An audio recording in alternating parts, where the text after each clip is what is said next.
Cuando el Señor juzgue a la ciudad de Babilonia, el cielo alabará sus juicios como verdaderos y justos. Se aproxima un sistema político, religioso y económico mundial. Tendrá un solo hombre a la cabeza y una sola ciudad en su centro. El hombre será el anticristo, una persona sobre la que los apóstoles y profetas han advertido desde hace al menos 2600 años atrás. La ciudad será Babilonia. Al comienzo de la tribulación, Babilonia ejercerá influencia sobre el imperio romano revivido y el anticristo, pero finalmente el anticristo y los reyes aliados con él destruirán a Babilonia. El libro de Apocalipsis dedica 2 capítulos completos a la identidad y destrucción de la ciudad de Babilonia. ¿Por qué? ¿Por qué sea tan importante? Lo que el anticristo encarna en un hombre, Babilonia encarna o representa en una ciudad. La rebelión de la humanidad contra la soberanía de Dios. La semana pasada aprendimos que en el jardín del Edén probablemente estaba ubicado en la zona que luego se llamó Babel. La primera rebelión organizada de la humanidad contra Dios ocurrió en Babel. Babel estableció el módulo para el resto de las religiones paganas, panteístas y animistas en todo el mundo. Y el pueblo de Dios estaba cautivo en Babilonia. La captura del reino del sur de Judá por Babilonia en el año 597 a.C.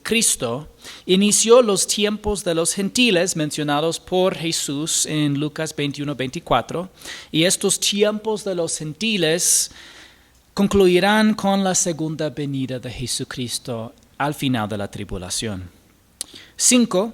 Vimos los profetas del Antiguo Testamento anticiparon la destrucción total de Babilonia, lo que aún no se ha cumplido, es decir, todavía tiene un cumplimiento aún futuro. Durante la tribulación, Babilonia existirá como una ciudad próspera y poderosa en el actual Irak. Y Babilonia será la sede de una religión y un sistema económico mundiales.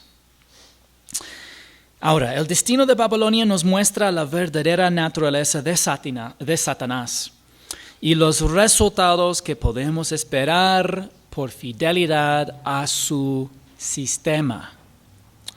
El Señor Jesús dijo a los judíos religiosos incrédulos de su época en Juan 8:44, ustedes son de su padre el diablo y quieren hacer los deseos de su padre.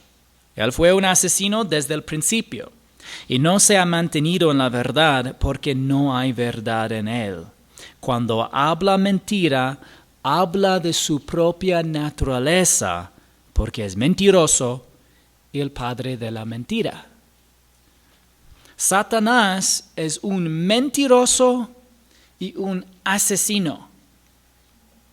Él prometerá paz y seguridad al mundo a través del anticristo. Luego vendrá una destrucción repentina sobre el mundo como los dolores de parto sobre una mujer embarazada. En el primer cuarto de la tribulación habrá la guerra mundial más grande en la historia humana hasta entonces. Dice en Apocalipsis capítulo 6 de que 1/4 de la tierra morirá a causa de esa guerra mundial, hambre y algunos problemas económicos también mundiales. El anticristo, guiado por Satanás, prometerá protección a la nación de Israel y firmará un pacto de paz de 7 años. Pero luego establecerá la abominación desoladora y comenzará el peor holocausto en la historia humana. El anticristo tomará el control del sistema religioso y económico de Babilonia en el punto medio de la tribulación y luego destruirá la ciudad en vísperas del Armagedón. Así vemos que Satanás es un mentiroso y un asesino.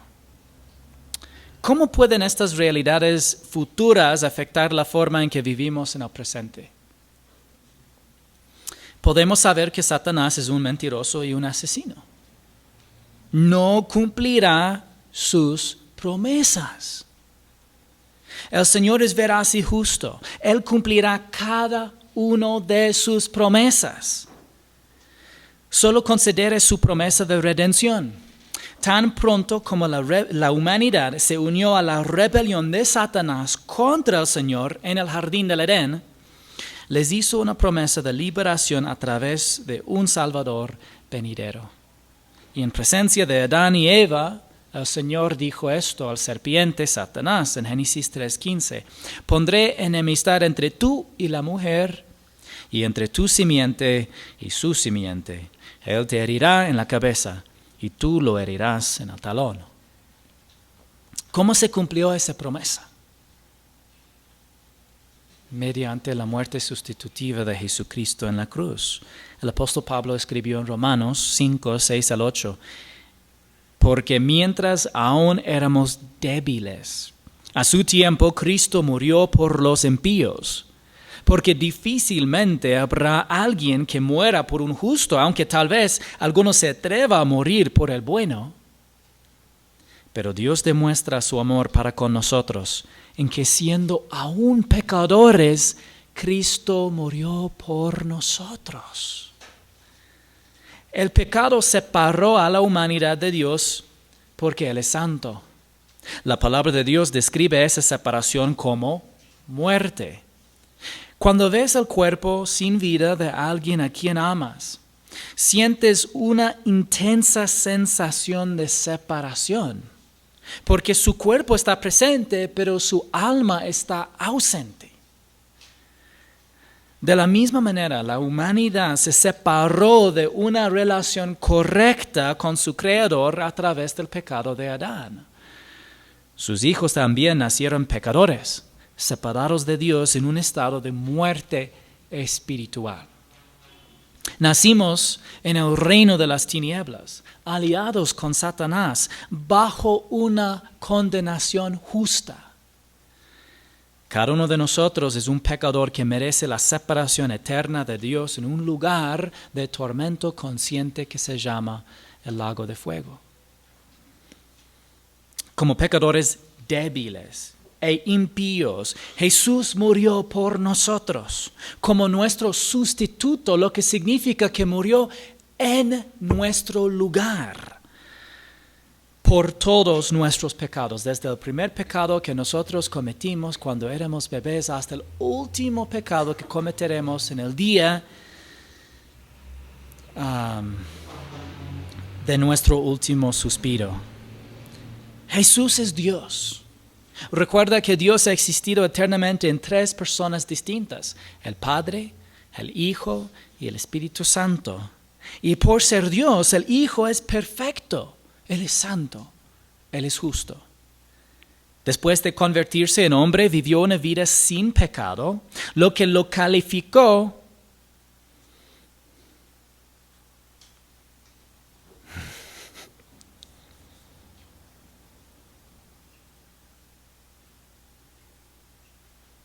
¿Dónde estuve?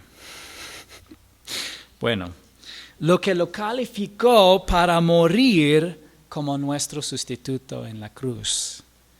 Jesús pagó la deuda de nuestro pecado en su totalidad, de modo que a través de la simple fe en Él solamente llegamos a ser poseedores en la vida eterna. No es por nuestras buenas obras, sinceros intentos de guardar los mandamientos de Dios o el propio mérito humano, sino es todo por la gracia de Dios, que es su favor inmerecido, que somos salvados por la fe en Jesucristo. Todo esto nos demuestra que Dios cumple sus promesas. Satanás no. Por favor, abran sus Biblias conmigo a Apocalipsis 18:1.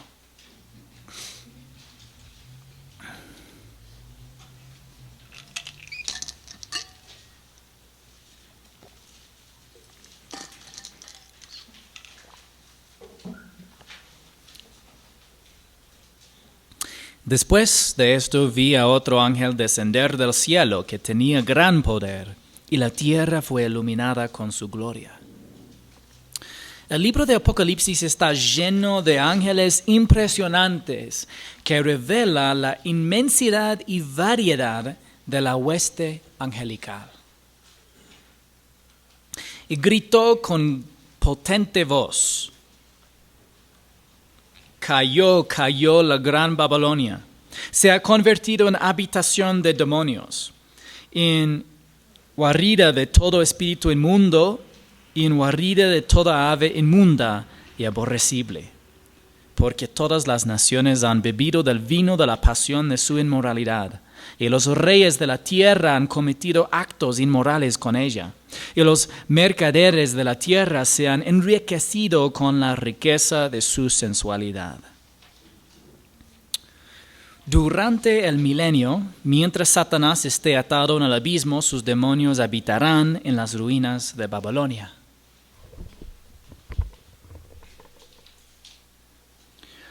Observe la similitud entre la proclamación del ángel y la profecía de Jeremías acerca de la destrucción de Babilonia. En Jeremías 50, versículo 39, dice el profeta: por tanto, ahí vivirán las fieras del desierto, junto con las hienas también vivirán avestruces en ella. Nunca más será habitada ni poblada por generación y generación. De verdad, también hay muchos versículos en Jeremías que hablan de este tema, pero solamente cogí un solo versículo. ¿Por qué será destruida Babilonia de manera tan completa? Bueno, el ángel da 3 razones. 1, las naciones del mundo participarán en el sistema religioso de Babilonia. 2, específicamente los líderes mundiales, reyes, participarán. Y 3, las empresas se beneficiarán de su sistema económico. ¿Qué sugiere la palabra inmoralidad? Bueno, probablemente literalmente inmoralidad sexual, que es cualquier actividad sexual fuera del pacto matrimonial diseñado por Dios para un hombre y una mujer de manera permanente. La inmoralidad también sugiere adulterio espiritual, que involucra cualquier sistema falso de adoración. A continuación, hay algunos ejemplos que les puedo dar. El animismo implica adorar al sol, la luna, las estrellas, la tierra, la naturaleza, etc. El humanismo exalta la bondad inherente del hombre y a menudo sugiere que la humanidad no necesita a Dios para recibir bendiciones. Muchas religiones orientales, es decir, del este, enseñan falsamente la eternidad y la necesidad del bien y del mal, así como el relativismo de la verdad, por ejemplo, en el budismo. El gnosticismo probablemente experimentará un gran resurgimiento durante la tribulación.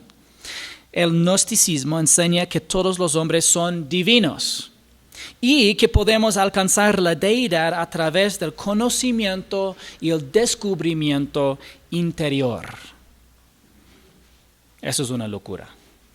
Muchas ramas también de la fe judeo-cristiana, hablando de la amplia cristianidad, implican enseñanzas heréticas sobre Dios mismo y su creación, como el catolicismo, el mormonismo, los testigos de Jehová, el judaísmo y el islam.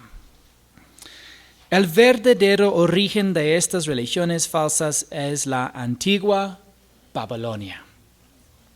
Y cuando menciono judaísmo, no estoy hablando del verdadero judaísmo, hablando del Antiguo Testamento y el Tanakh, pero sí estoy hablando de la influencia, lastimosamente, de falsas religiones acerca de cómo el hombre puede acercarse a Dios, que se ve más bien en el Talmud y la Mishnah, que eran escritos cientos de años después de Jesucristo.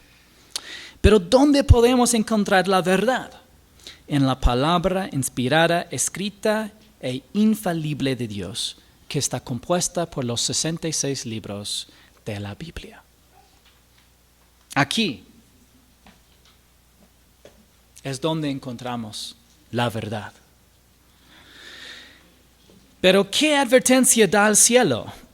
Y oí otra voz del cielo que decía: salgan de ella, pueblo mío, para que no participen de sus pecados y para que no reciban de sus plagas, porque sus pecados se han amontonado hasta el cielo y Dios se ha acordado de sus iniquidades.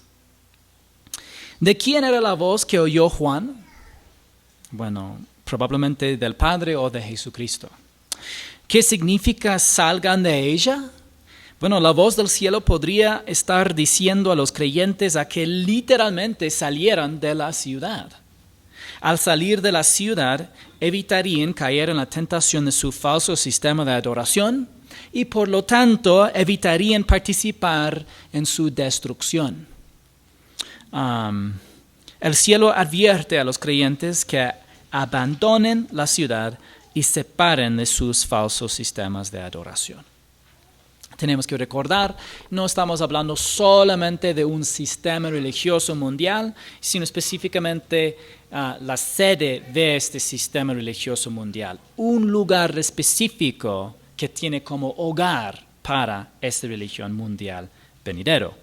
El apóstol Pablo advirtió a los corintios en 2 de Corintios 6, 14 al 18, no estén unidos en yugo desigual con los incrédulos, pues ¿qué asociación tienen la justicia y la iniquidad? ¿O qué comunión la luz con las tinieblas? ¿O qué armonía tiene Cristo con Belial? ¿O qué tiene en común un creyente con un incrédulo? ¿O qué acuerdo tiene el templo de Dios con los ídolos?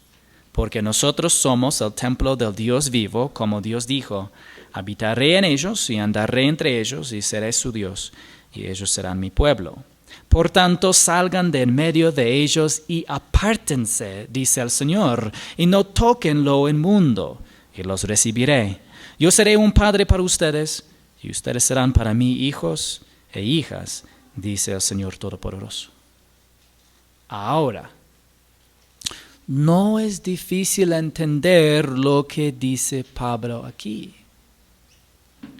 Lo único difícil es aceptar lo que dice por fe. Vamos a ser honestos. Muchas veces leemos algo difícil y decimos, no me gusta lo que esto dice. Eso es complicado.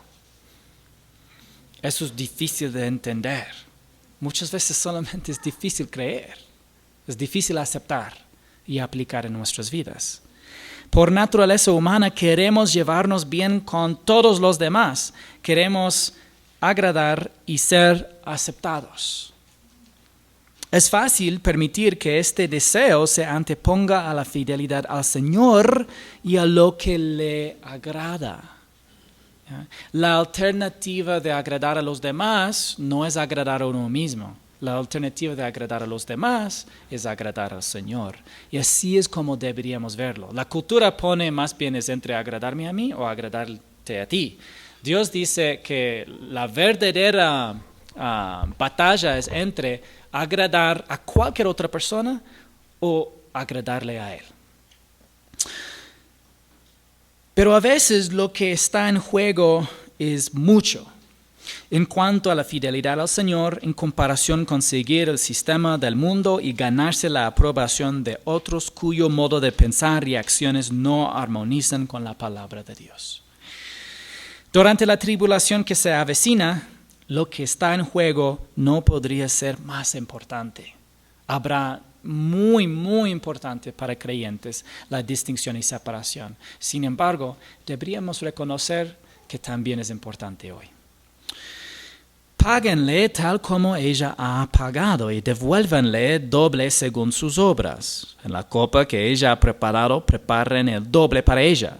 Cuando ella se glorificó a sí misma y vivió sensualmente, lujosamente, así denle tormento y duelo, porque dice en su corazón, yo estoy sentada como reina y no soy viuda y nunca veré duelo.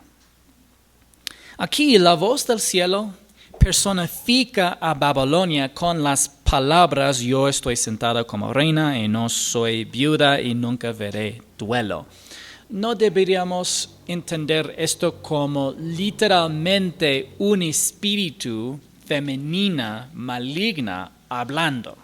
Claramente en el contexto vemos esta forma, el Señor empleó este estilo de comunicación, personificación, es algo que vemos también a través de todo el Antiguo Testamento, pero para describir la actitud general del pueblo de dicha ciudad y su sistema religioso. Es decir, si podemos reducir y simplificar esta declaración, yo estoy sentado como reina y no soy viuda y nunca veré duelo. La ciudad de Babilonia negará que la predicción del Señor sobre su destrucción alguna vez sucederá. Contradice directamente a Dios. Sin embargo, el decreto del Señor permanecerá porque solo Él es soberano y verdadero. Por eso en un solo día vendrán sus plagas, muerte, duelo y hambre, y será quemada con fuego, porque el Señor Dios que la juzga es poderoso. Aquí el versículo 8 describe la misma destrucción mencionada en el capítulo anterior. Dice en Apocalipsis 17:16, y los 10 cuernos que viste la bestia odiarán a la ramera. Recuerden que los 10 cuernos son reyes futuros que vivirán en el tiempo de la tribulación. Y la bestia, el anticristo, odiarán a la ramera, Babilonia, y la dejarán desolada y desnuda, y comerán sus carnes y la quemarán con fuego. Breve descripción ya es explicada en más detalle ahora en capítulo 18. Si comparamos estos versículos con la profecía de Jeremías, hay buenas razones para creer que el propio anticristo será el agente de la destrucción de Babilonia al final del futuro periodo de tribulación. Esto sigue el patrón del Antiguo Testamento, en el que el Señor pronuncia juicio sobre ciertas naciones, aunque ese juicio se cumple a través de las acciones de otras naciones o personajes. Y los reyes de la tierra que cometieron actos de inmoralidad y vivieron sensualmente con ella llorarán y se lamentarán por ella cuando vean el humo de su incendio. Y de pie, desde lejos por causa del temor de su tormento, dirán: ay, ay, la gran ciudad Babilonia, la ciudad fuerte, porque en una hora ha llegado tu juicio. Ahora, el anticristo y sus aliados no estarán entre los reyes que llorarán y se lamentarán por la destrucción de Babilonia. Algunas naciones y sus reyes participarán en la destrucción de Babilonia, según Jeremías y también Apocalipsis, mientras que otros lo lamentarán, tal como vemos tanto en Apocalipsis 18 como también en algunos pasajes en Jeremías. Entonces, las facciones que operarán durante la tribulación venidera y la forma en que se tratarán entre sí demuestran el fracaso absoluto del humanismo. La humanidad nunca experimentará una paz duradera sin el Señor. Y esto es algo para recordar. Incluso cuando leemos en el libro de Daniel, vemos diferentes facciones o poderes mundiales que están unos a otros en contra de sí. Prácticamente están jugando ajedrez mientras que son aliados hasta que todo se desata y están ya en una guerra mundial otra vez. Hay al menos 2 guerras mundiales en el tiempo del futuro periodo de tribulación. Hasta posiblemente hay 3, pero al menos hay 2, en el primer cuarto y en el fin de la tribulación, en el último cuarto. Los mercaderes de la tierra lloran y se lamentan por ella, porque ya nadie compra sus mercaderías. Cargamentos de oro, plata, piedras preciosas, perlas, lino fino, púrpura, seda, escarlata, toda clase de maderas olorosas y todo objeto de marfil y todo objeto hecho de maderas preciosas, bronce, hierro y mármol. y canela, especias aromáticas, incienso, perfume, mirra, vino, aceite de oliva y flor de harina, trigo, bestias, ovejas, caballos, carros, esclavos y vidas humanas. Babilonia funcionará como centro de transporte y comercio. Y debido a la capacidad de la humanidad para la maldad, las vidas humanas estarán entre los artículos comercializados ahí. Espero que también tomen cuenta mientras que estamos leyendo eso. Si nosotros alegorizamos todos estos pasajes, entonces casi es un gasto de tiempo todas las palabras explicando la ciudad. ¿Ya? Pero más bien, literalmente es una ciudad. Hay todas las buenas razones de creerlo. Y es por lo que vimos de la profecía aún no cumplida del Antiguo Testamento. También lo que vemos, las declaraciones directas y claras en Apocalipsis, capítulos 17 y 18. Y también la forma más lógica para interpretar estos pasajes es de creer que la misma Babilonia en capítulo 17 es la misma Babilonia en el capítulo 18. Y esto es la única forma también de poder interpretar bien Babilonia en capítulo 14, como también en capítulo 16. Si es la misma Babilonia en todos estos pasajes, todo tiene perfecta razón realmente. Pero ¿por qué Juan enfatizó la riqueza de Babilonia? Porque Babilonia encarnará los valores y deseos del mundo. Antes de recibir la revelación de Jesucristo, el apóstol Juan escribió esto: no amen al mundo, ni las cosas que están en el mundo. Si alguien ama al mundo, el amor del Padre no está en él. Porque todo lo que hay en el mundo, la pasión de la carne, la pasión de los ojos y la arrogancia de la vida, no proviene del Padre, sino del mundo.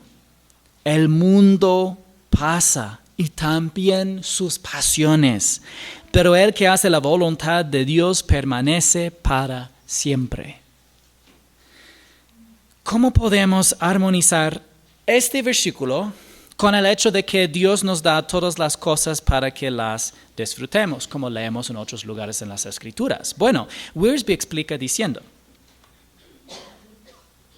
el hambre, el deseo para comida, no es mala, pero la glotonería es pecado.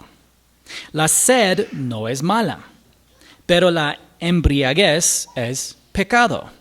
El sueño es un don de Dios, pero la pereza es vergonzosa. El sexo es un don precioso de Dios cuando se usa correctamente, pero cuando se usa incorrectamente se convierte en inmoralidad. Ahora puedes ver cómo funciona el mundo. Apela a los apetitos normales y nos tienta a satisfacerlos de maneras prohibidas.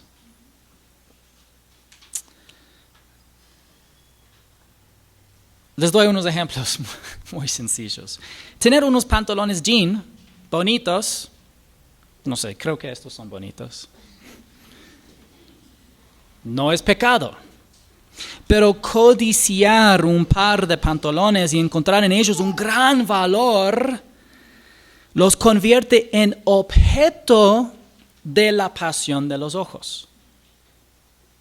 Por ejemplo, de desear llevar pantalones obviamente no es malo, es un deseo normal. Deberíamos vestirnos bien. Sin embargo, podemos convertir esa cosa en objeto de la pasión de los ojos. Tener una educación universitaria es un logro valioso, pero para muchos se ha convertido en un medio para desarrollar un objeto de la arrogancia de la vida. La pasión de la carne, la pasión de los ojos y la arrogancia de la vida a menudo se pueden identificar por el lugar que ocupan las cosas temporales de nuestros valores.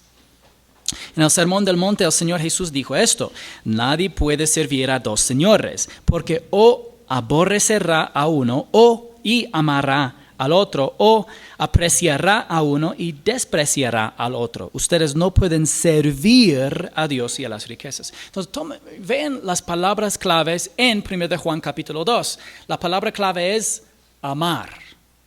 Aquí en Mateo capítulo 6 la palabra clave es servir.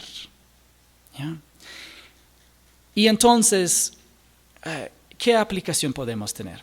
Espero que cuando construyas una casa, compres un auto, recibes un gran depósito o te gradúes de la universidad, hagas una pausa y recuerdes que esas cosas van a desaparecer con este mundo. Para no servir a esas cosas y no amar a esas cosas. Puedes agradecer a Dios por estas cosas. Puedes incluso estar feliz porque Dios te ha provisto cosas que puedes encomendar a Él y puedes recibir como un mayordomo por un tiempo muy corto.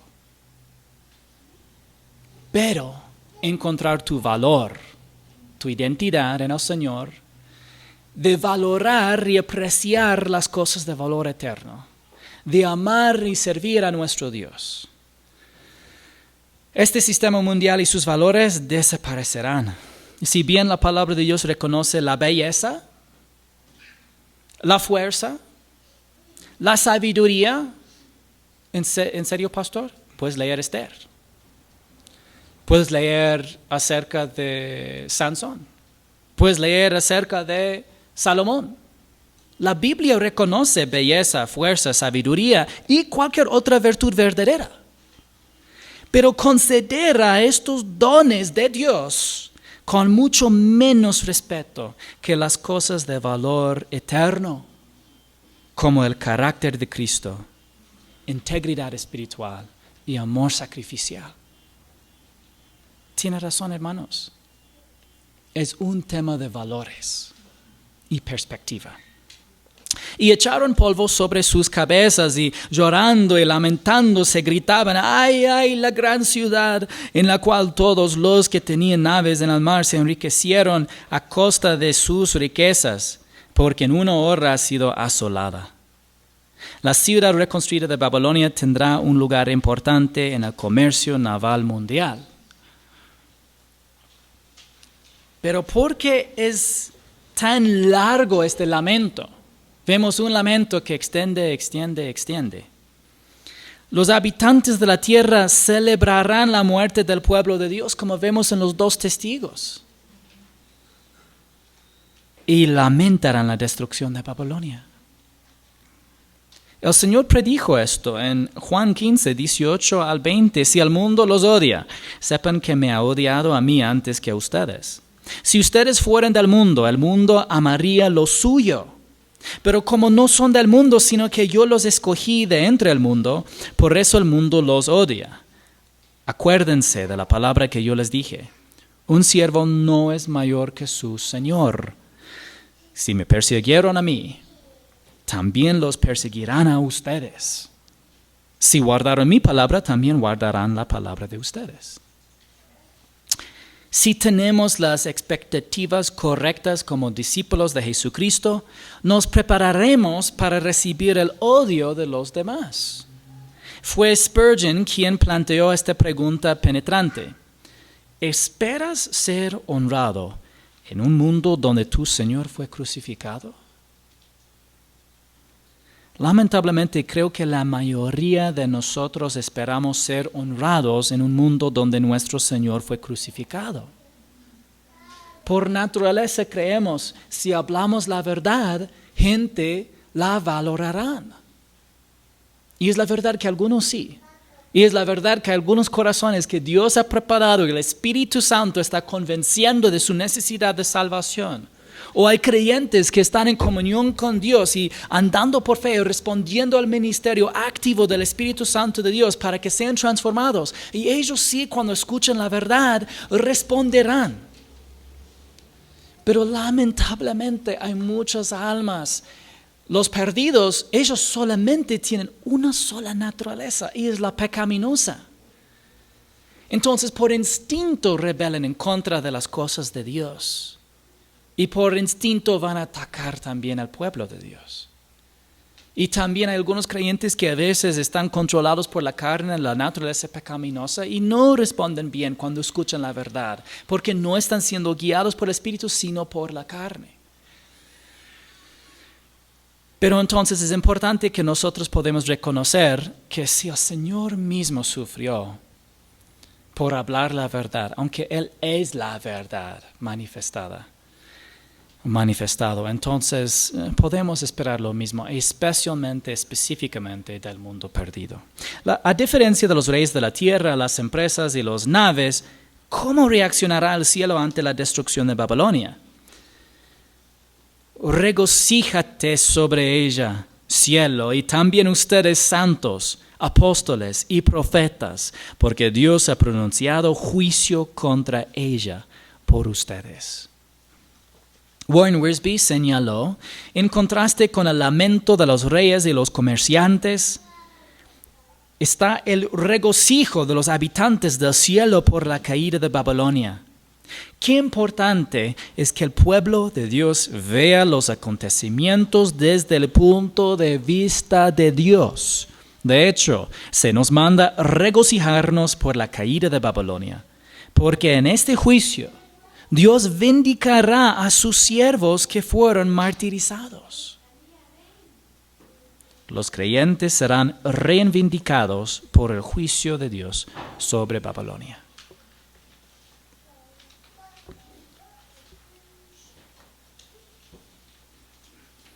Entonces un ángel poderoso tomó una piedra como una gran piedra de molino y la arrojó al mar, diciendo: así será derribada con violencia Babilonia, la gran ciudad, y nunca más será hallada.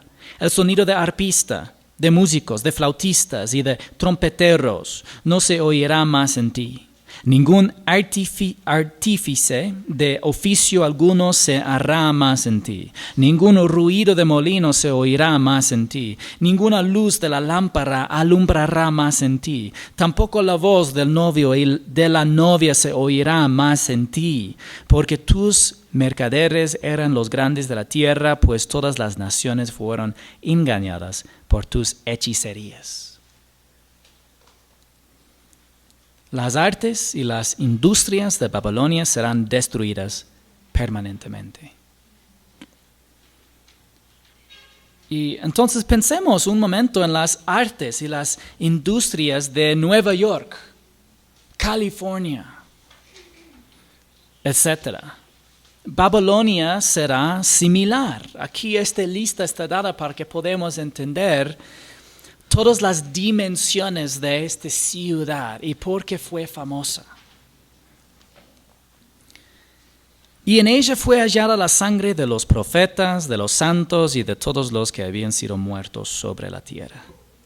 Tom Constable explica diciendo: por su influencia y ejemplo, Babilonia, que simboliza el sistema mundial satánico, ha sido responsable de todas las matanzas en la tierra, quizás una hipérbole, por lo que una enorme culpa reposa sobre sus hombros. Ahora, ¿cómo responderemos nosotros un día a la destrucción de Babilonia? Vemos en Apocalipsis 19, 1 y 2. Ustedes preguntan, ¿vamos a estudiar todo capítulo 19 hoy? No. Después de esto oí como una gran voz de una gran multitud en el cielo que decía: ¡Aleluya! La salvación y la gloria y el poder pertenecen a nuestro Dios, porque sus juicios son verdaderos y justos, pues ha juzgado a la gran ramera que corrompía la tierra con su inmoralidad y ha vengado la sangre de sus siervos en ella. Todos los santos y ángeles del cielo alabarán al Señor por su soberanía. La salvación y la gloria y el poder pertenecen a nuestro Dios. Esto señala soberanía. Estas cosas pertenecen solamente a Él. Los juicios del Señor son verdaderos y justos. ¿Creemos eso? Si los juicios del Señor son verdaderos, entonces cualquier juicio que esté en desacuerdo con Él es falso. Si los juicios del Señor son justos, entonces cualquier juicio que esté de desacuerdo con Él es injusto. ¿Cómo podemos conocer los juicios del Señor?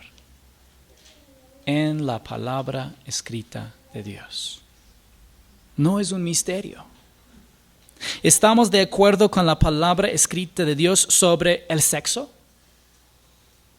el matrimonio, el origen y la santidad de la vida humana, la idolatría, el origen y el destino de la humanidad, entre otros temas? La Biblia ha hablado de estos temas y de una forma muy clara. Podemos conocer los juicios del Señor. La pregunta es si nosotros también vamos a afirmar que son verdaderos y justos. Y dijeron por segunda vez, aleluya, el humo de ella sube por los siglos de los siglos. Ahora, ¿se regocija el cielo por la gente que va al infierno? No, el cielo se regocijará por la destrucción de una ciudad y su sistema de poder que se opone al Señor. Ni siquiera el Señor mismo se deleita en la muerte de los malvados, según Ezequiel. Y Él no quiere que ninguno perezca, sino que todos procedan al arrepentimiento, según 2 de Pedro. Entonces los 24 ancianos y los 4 seres vivientes se postraron y adoraron a Dios, que está sentado en el trono, y decían, amén, aleluya.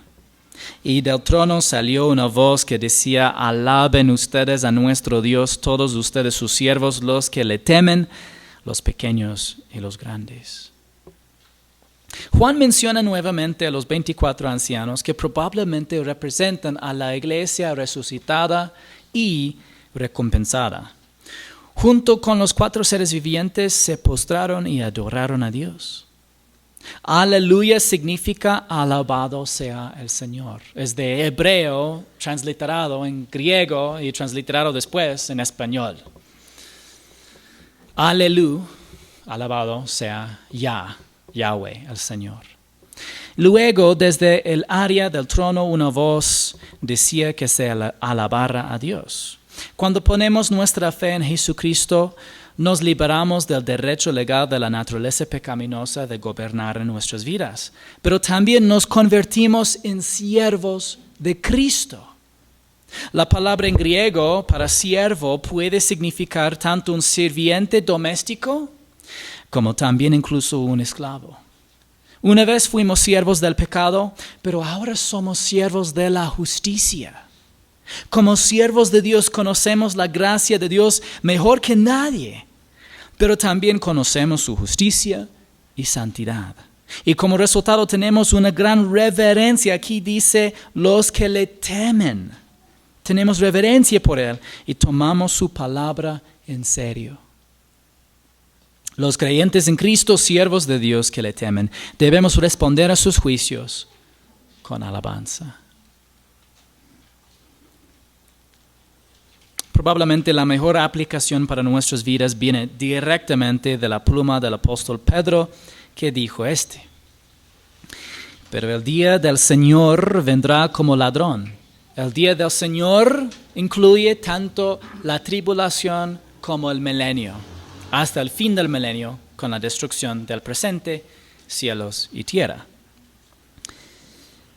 en el cual los cielos pasarán con gran estruendo y los elementos serán destruidos con fuego intenso, y la tierra y las obras que hay en ellas serán quemadas.